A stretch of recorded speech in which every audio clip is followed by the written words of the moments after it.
B2B Cambodia, the portal for business use in Cambodia. Thank you very much for joining us today. Thank you for having us. So I know PROFITENCE has released a report, E-Commerce 2022. It's a very interesting report. Can you tell me the three biggest trends you see in e-commerce and in digitalization in Cambodia? I think the three biggest trends would be, in terms of industry, would be on fashion and apparel. That's number one. Number two is logistics. And a close third probably would be, though it's early stage, would be insurance and healthcare. Can you tell us what skills you think are not enough in the market, or you see the trend? I think there is a huge requirement for data analysts, coders, probably on digital marketing, because marketing is changing in a completely different dimension. So I think those three would be, from the digital context, I think these are the skills shortages or need for more and more resourceful people in this area is required. Shane, I know you mentioned 10 industries in the report that you've covered. Which were industries that you saw the biggest e-commerce and digitalization in? So definitely the fashion and apparel industry, for sure. We also see trends in the beauty. We see beauty as well as banking.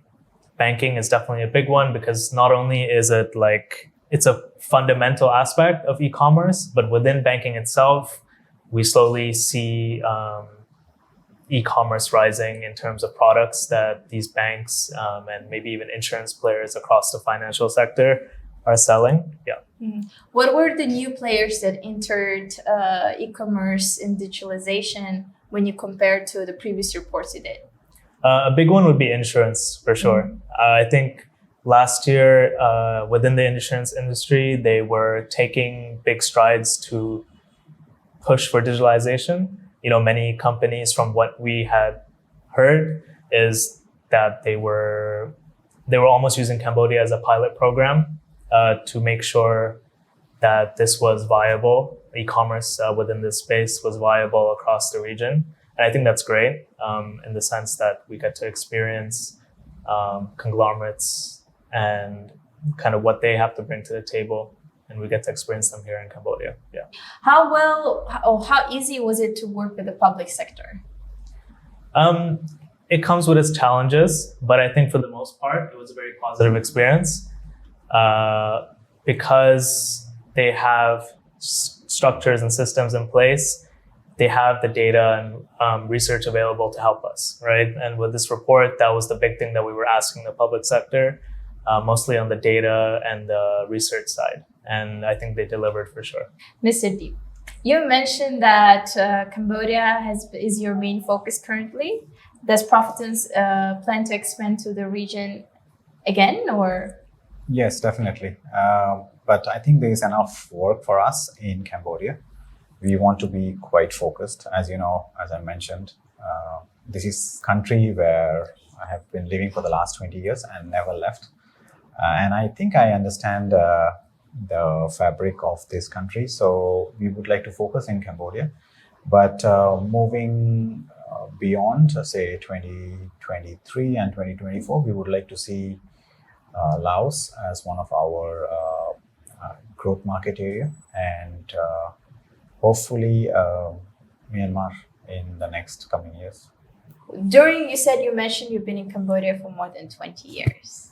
Was there something you learned which was very different from where you were before?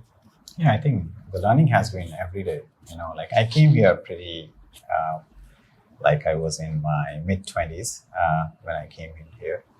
So I think the learning has been, as I mentioned, it's something which I cannot describe just easily. Yes, it's quite different from where I came from, but here, even if you see in the last 7-8 years, the growth, I mean, like just see the skyline here. There was no tall buildings at all, and the amount of investments coming in, the new generation coming up with a lot of aspirations and skill set. So yes, I think the challenge is to learn from the new generation, sometimes unlearn also, because I think we are in an age of over information. So we really have to filter what we have to keep within ourselves and what we have to just leave behind.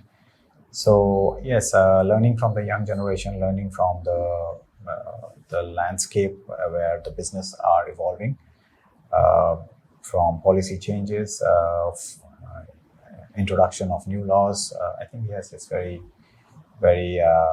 interesting so far, and I think Cambodia just got started, and it's just a matter of time where Cambodia will be known for the real skill set it has. So it's time to showcase. So would love to be part of the whole journey. You mentioned you've been here 20 years, so you've seen how the market has progressed, how the Cambodian economy has grown.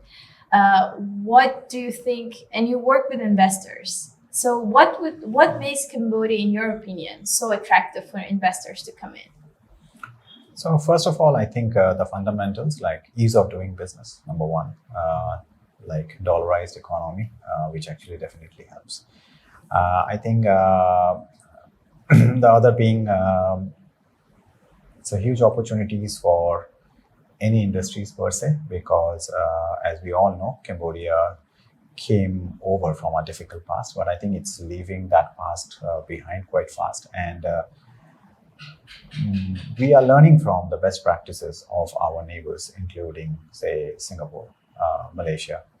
What is very interesting is the young population, because it's a significant youth population who wants to know more, and it's one of the youngest population in the most youngest population in the whole entire region. So yes, investors are looking for opportunities, and sectors could be from construction, real estate, financial sectors, healthcare, education, technology, you name it. I think it's very exciting time. I see. Thank you very much. Thank That you. was very interesting. And we hope to see more reports from Profitence and see where Profitence grows.